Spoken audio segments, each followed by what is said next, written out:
जय श्री राधे कृष्णा। आप सभी का आपके यूट्यूब चैनल प्यारे कान्हा जी में बहुत बहुत स्वागत है। आइए आज आप सब सुनेंगे सोमवार व्रत की कथा। बहुत समय पहले की बात है। एक सुंदर नगर में एक धनी साहूकार रहता था। उसके पास धन दौलत की कोई कमी नहीं थी, परंतु उसके जीवन में एक बहुत बड़ी कमी थी। उसके कोई संतान नहीं थी। वह और उसकी पत्नी संतान प्राप्ति के लिए बहुत दुखी रहते थे। साहूकार भगवान शिव का परम भक्त था। वह हर सोमवार को विधि विधान से व्रत रखता, मंदिर जाता, शिवलिंग पर जल और बेलपत्र चढ़ाता और सच्चे मन से प्रार्थना करता, हे भोलेनाथ, मुझे संतान सुख प्रदान करें। भगवान शिव उसकी भक्ति से बहुत प्रसन्न थे, परंतु भाग्य के अनुसार उसके जीवन में संतान सुख नहीं लिखा था। एक दिन माता पार्वती ने भगवान शिव से पूछा, हे प्रभु, यह साहूकार आपकी इतनी भक्ति करता है, फिर भी उसे संतान सुख क्यों नहीं मिलता? तब भगवान शिव ने कहा, हे पार्वती, इसके भाग्य में संतान नहीं है। माता पार्वती का हृदय करुणा से भर गया। उन्होंने शिव जी से विनती की, हे नाथ, आप तो दयालु हैं, कृपया करके इसकी इच्छा पूरी करें। भगवान शिव ने माता पार्वती की बात मान ली और साहूकार को पुत्र प्राप्ति का वरदान दिया, लेकिन साथ ही यह भी कहा, उस पुत्र की आयु केवल 12 वर्ष होगी।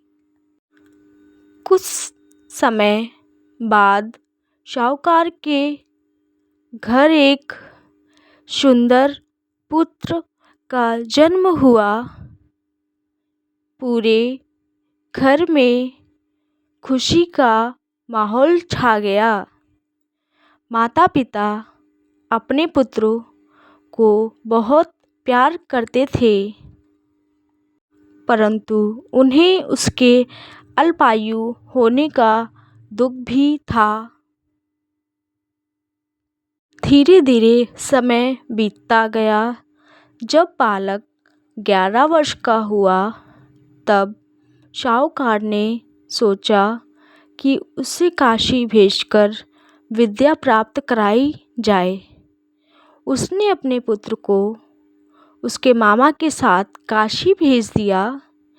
रास्ते में वे लोग एक नगर में रुके, जहाँ राजा अपनी पुत्री का विवाह कर रहा था।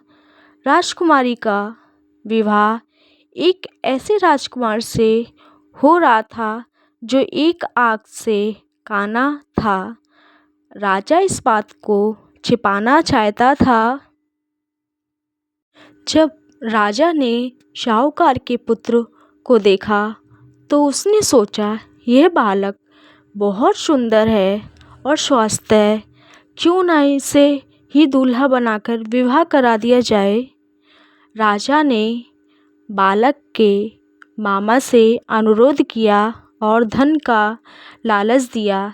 मामा तैयार हो गया। साहूकार के पुत्र को दूल्हा बनाकर राजकुमारी से विवाह करा दिया गया।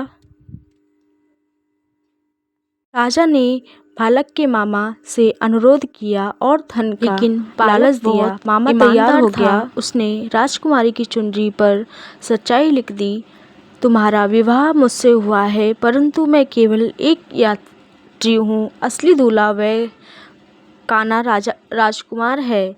जब राजकुमारी ने यह पढ़ा तो वह समझ गई कि यह बालक सच्चा और धर्मात्मा है।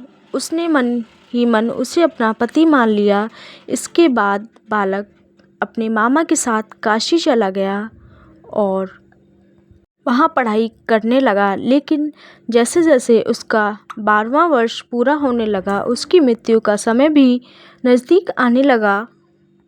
मामा बहुत दुखी हुआ, वह रोने लगा। तभी भगवान शिव और माता पार्वती वहाँ प्रकट हुए। माता पार्वती ने कहा, हे प्रभु, यह वही बालक है जिसके लिए आपने वरदान दिया था। अब इसकी मृत्यु हो गई है, कृपा करके इसे जीवन दान दें। भगवान शिव ने उसकी भक्ति और माता पार्वती की करुणा को देखकर उस बालक को पुनर्जीवित कर दिया।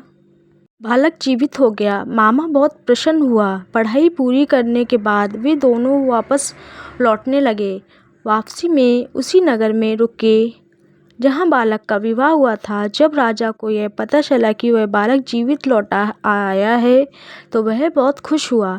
राजकुमारी ने अपने सच्चे पति को पहचान लिया और उनके साथ रहने का निश्चय किया। राजा ने बड़े धूमधाम से दोनों को विदा किया। जब बालक अपने घर पहुंचा तो उसके माता पिता उसे जीवित देखकर अत्यंत खुश हुए। उनका दुख समाप्त हो गया। उस दिन से पूरे नगर में भगवान शिव की महिमा का गुणगान होने लगा। सभी लोगों ने सोमवार का व्रत करना शुरू कर दिया। तो आशा करती हूँ कि ये जानकारी आप सबको अच्छी लगी होगी। ऐसे ही ज्ञानवर्धक जानकारी प्राप्त करने के लिए चैनल पर अगर आप पहली बार आए हैं तो चैनल को सब्सक्राइब करें और साथ में बेल आइकन प्रेस करें ताकि वीडियो का नोटिफिकेशन आपको समय से मिलता रहे। वीडियो को लाइक और शेयर ज़रूर करें। जय श्री राधे कृष्णा।